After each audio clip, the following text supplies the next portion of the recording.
In the beginning, the dream of a boy, Prophet Yusuf, was a beloved son of Prophet Yaqub. One day, young Yusuf came to his father, his eyes wide with excitement. He said, "O my father, indeed I have seen in a dream 11 stars in the sun and the moon. I saw them prostrating to me."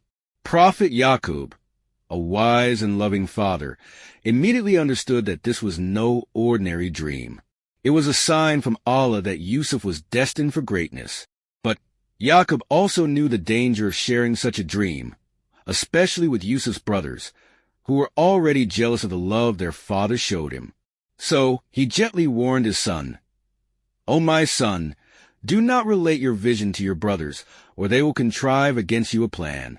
Indeed, Satan is to man a manifest enemy."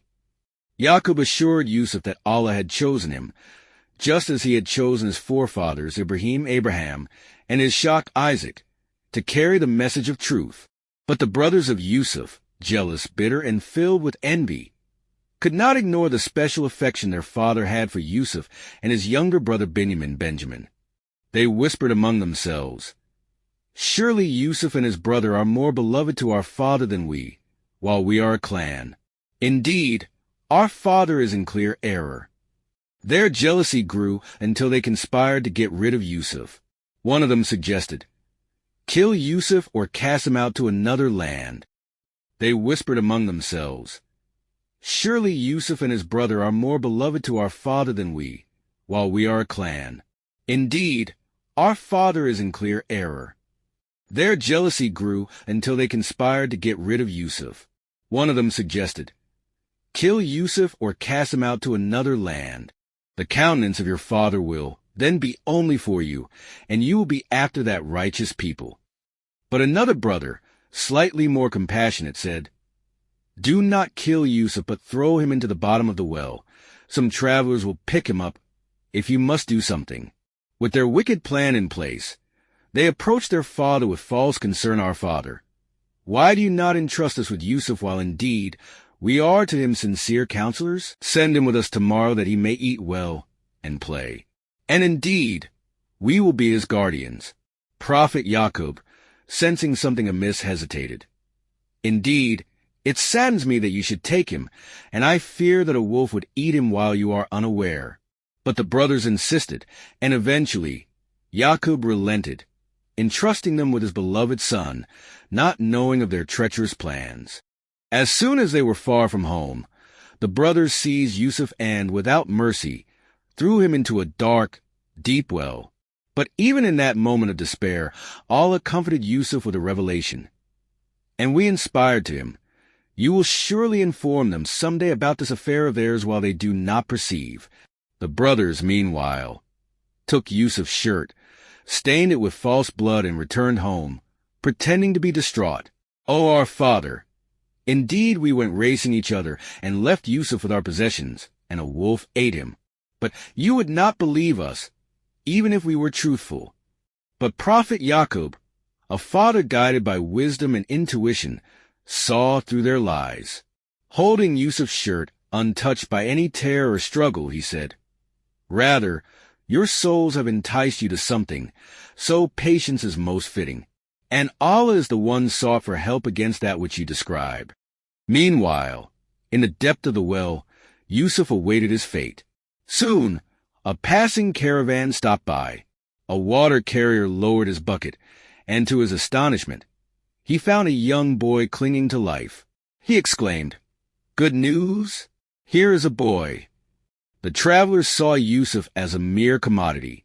They took him to Egypt and sold him in the marketplace for a few silver coins. And they sold him for a reduced price, a few dirhams, and they were, concerning him, of those content with little. Yusuf was bought by Al-Aziz, a high-ranking official in Egypt. Al-Aziz saw potential in the young boy and instructed his wife, "Make his stay comfortable. Perhaps he will benefit us, or we will adopt him as a son."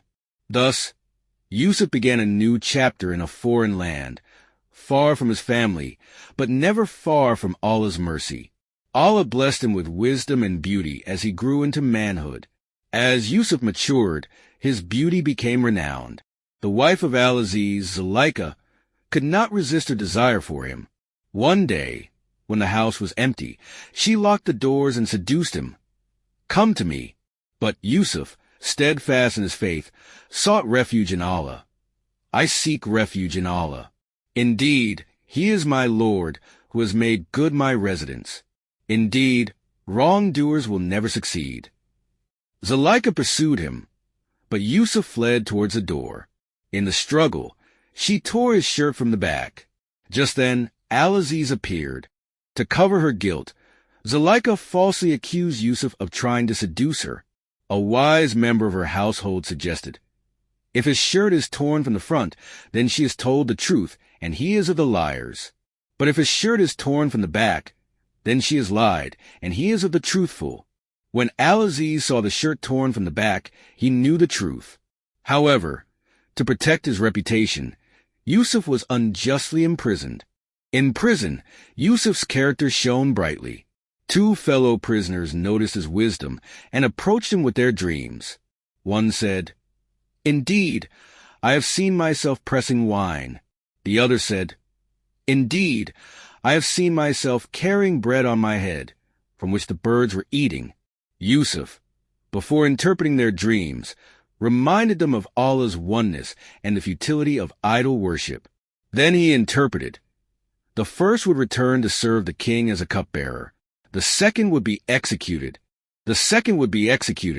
And birds would eat from his head.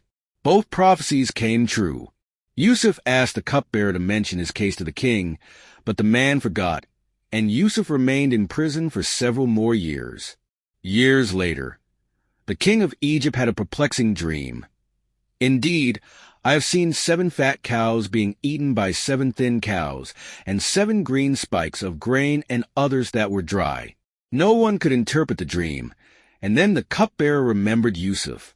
The king summoned Yusuf, who explained, Egypt would experience 7 years of prosperity, followed by 7 years of severe famine. He advised storing grain during the years of abundance. The king was impressed and wanted to appoint Yusuf to a high position. But Yusuf first demanded that his innocence be declared. The women of the palace, including Zuleika, confessed. "Now the truth has become evident. It was I who sought to seduce him, and indeed, he is of the truthful." With his honor restored, Yusuf was appointed as the chief treasurer of Egypt. As the famine struck, Yusuf's brothers traveled to Egypt to buy food. They did not recognize him, but Yusuf recognized them. He treated them kindly, but accused them of being spies to test their sincerity. He told them, "Bring me a brother of yours from your father. Do you not see that I give full measure, and that I am the best of accommodators?" When they returned with Benjamin, Yusuf devised a plan. He placed the king's cup in Benjamin's bag and accused him of theft. The brothers were distraught, fearing they would return to their father without Benjamin. But when Yusuf saw their remorse, he revealed his identity. "I am Yusuf, and this is my brother Benjamin. Allah has certainly favored us. Indeed, he who fears Allah and is patient, then indeed, Allah does not allow to be lost the reward of those who do good." The brothers, filled with guilt and regret, sought forgiveness. Yusuf, noble and forgiving, said, "No blame will there be upon you today. Allah will forgive you, and He is the most merciful of the merciful." Yusuf sent his shirt with his brothers and told them to place it over their father's face. As soon as they did, Prophet Yaqub's eyesight was restored. He exclaimed, "Did I not tell you that I know from Allah that which you do not know?" The entire family traveled to Egypt, and when they arrived, Yusuf honored his parents, raising them onto a throne. At that moment, his childhood dream was fulfilled. The sun his father, the moon his mother, and the 11 stars his brothers prostrated to him in respect. Yusuf said, "O my father, this is the explanation of my vision of before. My Lord has made it a reality." In the end, Prophet Yusuf remained grateful to Allah.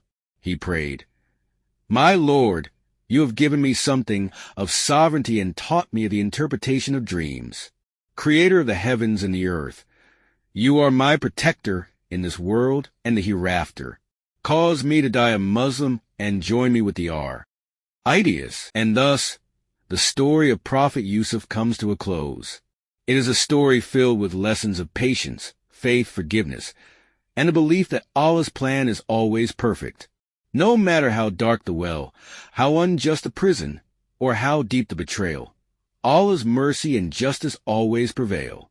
Indeed, in the story of Yusuf and his brothers are signs for those who ask.